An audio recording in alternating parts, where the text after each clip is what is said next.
कारण सगळ्यांना म्हणजे तिकीट कापण्यापासून बघा घडलं कसं.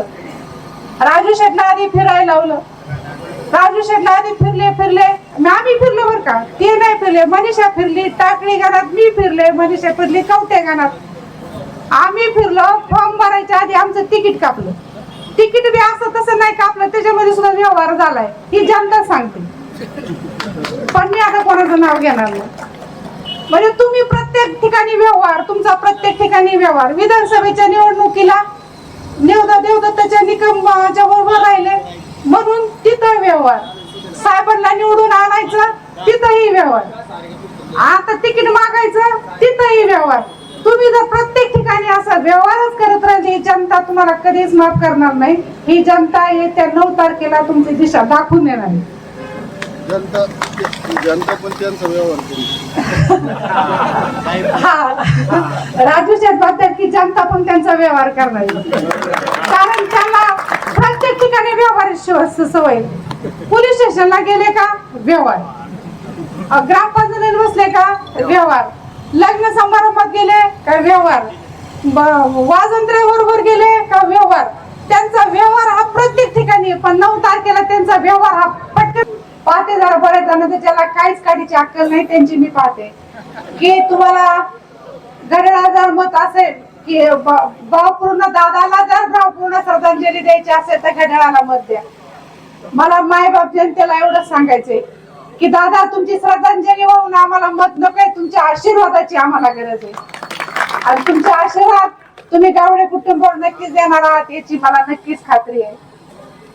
खर तर लोक काय म्हणतात की भाजप भारतीय जनता पार्टी शहरात चालते. मी लोकांना समजून सांगते की आजपर्यंत भारतीय जनता पार्टी खर तर आपणच वरून खेड्यात वर येऊन दिली नाही. शहरात वर राहिली, शहरात वाढली, शहरातली प्रश्न शहरातल्या लोकांनी शहरात मांडली. पण खेड्यातल्या लोकांना प्रश्न मांडण्याची संधी आपण दिली नाही. कारण जेव्हा भारतीय जनता पार्टीचा उमेदवार खेड्यातून सभागृहामध्ये जातो तो खरं तर आपले प्रश्न खंबीरपणे मांडत असतो. आणि म्हणून भारतीय जनता पार्टीचा उमेदवार आता जिल्हा परिषद मध्ये जाऊन खरं तर खेड्यातले प्रश्न आमचे राजू शेठ 100% मांडणार आहे. त्याच्यामुळे ती काय काळजी करायची नाही.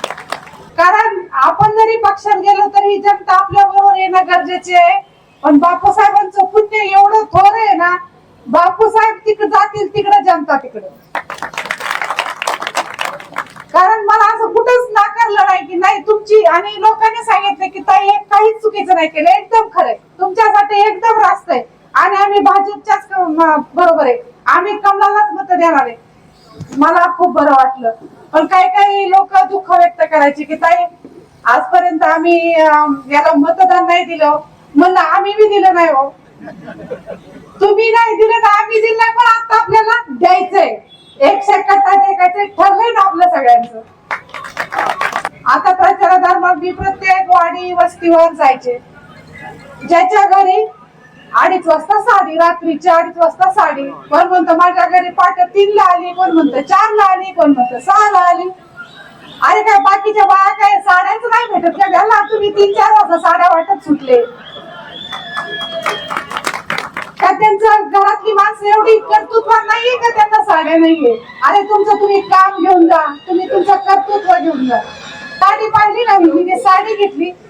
म्हणलं साडीचा, मी साडी वापरते पण एखाद्या दुकानदाराला विचारा म्हणा या साडीची किंमत तरी किती हो? म्हणले काय असेल 200-250 रुपयाची ती साडी. पण माय बाप जनता एवढी भोळी का हो तुमच्या साडीला बोलायला? आणि दुसरी गोष्ट मला सांगायचंय की एक उमेदवार उठतो, मला फक्त मराठ्याचं मत पाहिजे, मला फक्त मराठ्याचं. अरे तुम्ही चाललंय काय? तुम्ही निवडणुका लढवताय का जातीवाद पसरवताय? त्यांना सुद्धा उत्तर आपण दिलं पाहिजे. आदरणीय गावडे साहेबांनी शिकवण आहे, त्यांनी बहुजन समाजाचं नेतृत्व केलं, त्यामध्ये आम्ही सगळ्यांनी केलं.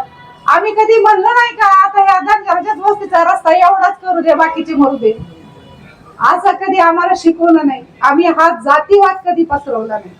आम्ही प्रामाणिकपणे मत मागितलं आणि प्रामाणिकपणाने काम केलं. आणि मला बघा ही आमच्या गावामध्ये अनेक इव्हेंट घडले, पण त्यांना आम्ही साहेबांना सांगितलं की साहेब आपण प्रत्युत्तर कुठंच द्यायचं नाही, आपण शांत राहायचं. आता काय म्हणले घराणेशाही घराणेशाही आहे ना, घराणेशाही ती आमच्या कर्तृत्वावर आणि आमच्या नेतृत्वावर होती. ती सही ती तुमच्या मुलावर आदरणीय साहेबांचं वलय होतं म्हणून माझी जिल्हा परिषद सदस्य सोनभाऊ गावडे सर झाले. त्यांच्या कर्तृत्वानं सुनीता गावडे जिल्हा परिषद सदस्य झाल्या आणि सुनीता गावडेच्या कर्तृत्वाने राजेंद्र गावडे जिल्हा परिषद सदस्य नक्कीच होणार. त्याच्यामुळे आमची जिल्हा आमची घराणेशाही हे आमच्या कर्तृत्वानं मजबूत आहे. आम्ही पुढे चालणार आहे. आणि तुमची काय घराणेशाही आहे? 20 वर्ष तुम्ही गावचे सरपंच, 15 वर्ष तुम्ही गावडे साहेबांचा आशीर्वाद घेतला, त्यांच्या जीवावरून तुम्ही सरपंच झाले. पंचायत समितीला गावडे साहेबांच्या आशीर्वादानेच पंचायत समितीला झाले. मला सभापती व्हायचं होतं म्हणून मला गावडे साहेबांनी आशीर्वाद दिले नाही, हे पण लोकांना सांगितलं पाहिजे. पण तुम्हाला सभापती व्हायचं होतं तेव्हा तुम्ही गावडे साहेबांचे आशीर्वाद घेतले नाही म्हणून तुम्ही सभापती झाले नाही, हे तितकंच खरं. पण सांगायचं आपलं काहीतरी. आता इथं स्मशानभूमी आहे. साहेब आमदार असताना त्यांनी कुठून ते दगड आणले? आता मी पण राजकारणात नव्हते बरं का तेव्हा. कुठून दगड आणले? एवढी सुशोभित स्मशानभूमी केली. जिल्हा परिषदेमधून स्मशान शेड मी दिलं आणि सगळं काम आपण साहेबांनी केलं. आता आम्ही काय आनंदीबाई गावडे स्मशान घाट हे नाव दिलं नव्हतं. फक्त साहेबांची इच्छा होती की जे प्रवचन व्यासपीठ आहे तिथं माझ्या आईच्या नावाचा ही लावायचं आणि आपण व्यासपीठ तयार करायचं. साहेबांची इच्छा होती कारण तेव्हा आदरणीय सोनभाऊ गावडे सर होते. त्यांनी स्वतः राबले ते व्यासपीठ तयार केलं. स्वतः नगरला जाऊन तो बोर्ड ते पाटी तयार करू आणि कौन्सिल आणि ते त्याला लावली आणि लोक मग सहज टाकायचे की आनंदीबाई स्मशानघाट, आनंदीबाई स्मशानघाट. त्या ठिकाणी साहेबांचं नाईचं नाव येतंय म्हणून आमच्या राष्ट्रमाता, आम्ही खरं तर त्यांचा आदर्श मानतो. आमच्या त्या माता आहेत अहिल्यादेवी होळकर, त्यांचं तुम्ही नाव दिलं, आम्हाला त्याचं काही वाटत नाही. आम्ही त्यांच्यासाठी त्यांच्या बरोबर आहोत कारण त्या आमच्या राष्ट्रमाता आहे. पण ती जी स्मशानभूमीची दगड वीट आणि सगळं काय सांगत असेल तर ते आदरणीय गावडे साहेबांनी काम केलं, ही जनता सुद्धा सांगत असेल. फक्त तुम्ही नाव बदलायचा इव्हेंट काही करू नका कारण तुम्हाला त्यात यश नाही. दुसऱ्यांनी केलेल्या कामावर तुम्ही जर नुसते पाट्या बदलायच्या अरे हे हा काय केले? 3 कोटीचं मंगल कार्यालय आणलं. साहेब वळसे पाटलाला फोन करून जाम की साहेब माझ्या गावात मंगल कार्यालय नाही, मंगल कार्यालय झालं पाहिजे. कार्यालय आपण आणलं. कार्यालय चांगली लग्न होत होती. तो पैसा आपल्या गावच्या विकासासाठी येत होता. फक्त तो साहेबांच्या मार्गदर्शनाखाली त्याला तो हालचाल होत होती. त्या पैशाची पैसा हा गावासाठीच होता. त्यामध्ये आमचा गावडे कुटुंबाचा काहीच हस्तक्षेप नव्हता. आम्ही कोणी लक्ष घालत नव्हते. जे घालत होते ते त्यांच्या नावाने तो पैसा जात होता. फक्त साहेबांचं नियंत्रण होतं म्हणून ते ठेवायचं नाही. म्हणून ते वाकडं की नाही ते ग्रामपंचायतला दिले पाहिजे, अरे पण ग्रामपंचायत गावासाठीच होतं ना. ते काय गावडे साहेबांच्या घरात पैसा येत होतं का? पण ते नाही ग्रामपंचायत गावडे साहेब असते ते म्हणलं तुला नको मला नको जाऊ दे सरकारला. आज तो सरकारला गेलं. आमच्या गोरगरीब जनतेचे अहो इतके हाल आहेत ना. आता ऑनलाईन कुठं ते पैसे काढा, ते ऑनलाईन ते टाका, ऑनलाईन ते करा, काय जमतंय का आपल्याला? आणि तो पैसा आपला होता ना, आपल्या गावकीचा होता.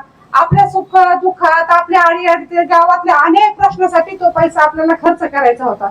पण ते होऊन नाही दिलं. त्या कार्यालयाची आज अवस्था इतकी बिकट आहे की ते कार्यालय काही दिवसांनी बंद पडलं. आता निवडणूक दुसरं कार्यालय झाली.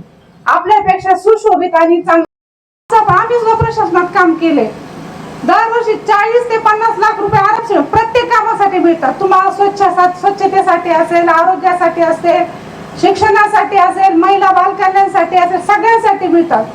तो पैसा 4 वर्षात कुठेही खर्च केलाय त्यांनी आम्हाला जाहीर यादी दाखवावी की हा कारभार आम्ही ग्रामपंचायतीचा केला.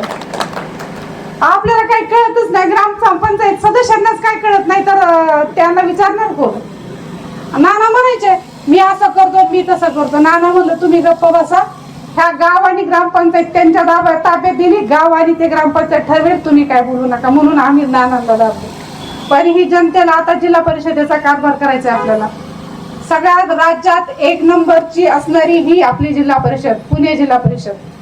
त्या पुणे जिल्हा परिषदेमध्ये मी स्वतः सक्षमपणे तिथं काम केलेले आणि राजू शेठ तर खरं तर मी नेहमी म्हणत असते की माशाला पाण्यात पोहायला शिकवू नाही लागत, की पाण्यात मासा पडला की आपोआप पोहत असतो. तुम्हाला नीट ग्रामपंचायत चालवायला या ना, आणि तुम्ही चालले पुणे जिल्हा परिषदेला. काय काम आहे तुमचं पुणे जिल्हा परिषदेला? तुम्हाला ती कळाली तर पाहिजे ना, कळाली पाहिजे ना ती. तुम्हाला गावातच कसा पैसा खर्च करावा, काय करावा, गावात योजना कुठून आणावा, गावात सक्षमपणे माझं गाव कसं असावा, तो आदर्श सरपंच असा सरपंच असावा. तुम्हाला गावात चालवायला तुम्ही निघले जिल्हा परिषदेला की मला जिल्हा परिषद बसवायचं, कारण यांनीच काकवर जिल्हा परिषद करायची. आता आमच्यात तेवढी पावर आहे बाबा, आम्ही करतोय, आम्हाला शिकवून तशी आमच्या घरातून आम्हाला शिकवलं जातं, सगळं करतो म्हणून आम्ही ते करतो. मला त्या कुणाच्या आता मी पुढे टीका करणार नाही, कोणाला टीका करून मला मोठं करायचं नाही. मला एवढं सांगायचं की आपला पक्ष आहे भारतीय जनता पार्टी पक्ष, आपलं चिन्ह आहे कमळ. कोण म्हणत असेल की आता आपल्याला आमदार नाही, आपल्याला हे नाही, पण आता आपल्याला आपल्या सोबत आपले कोण आहेत, देवाभाऊ मुख्यमंत्री आपल्या समोर आहे. आता आपल्याला आमदाराची काही गरज नाही, कारण चंद्रकांत पाटलांनी सांगितले आम्हाला की मी ताई तुमच्या पाठीशी इतका भक्कम उभा राहील की तुम्ही फक्त तुम्ही असं म्हणायचं नाही का की आता आमच्या बरोबर कोण नाही. राहुल कुल जाता जाता काय म्हणले, राहुल कुल काय झाले, राहुल कुल जाता जाता म्हणले की मी सुद्धा राष्ट्रवादी काँग्रेस पक्षात होतो, मला हे खूप त्रास झाला. हे गावडे कुटुंब आणि आम्ही म्हणजे प्रेमाची माणसं, माझे वडील आणि गावडे साहेबांनी एकत्र डबा खाल्लेलं ही माणसं,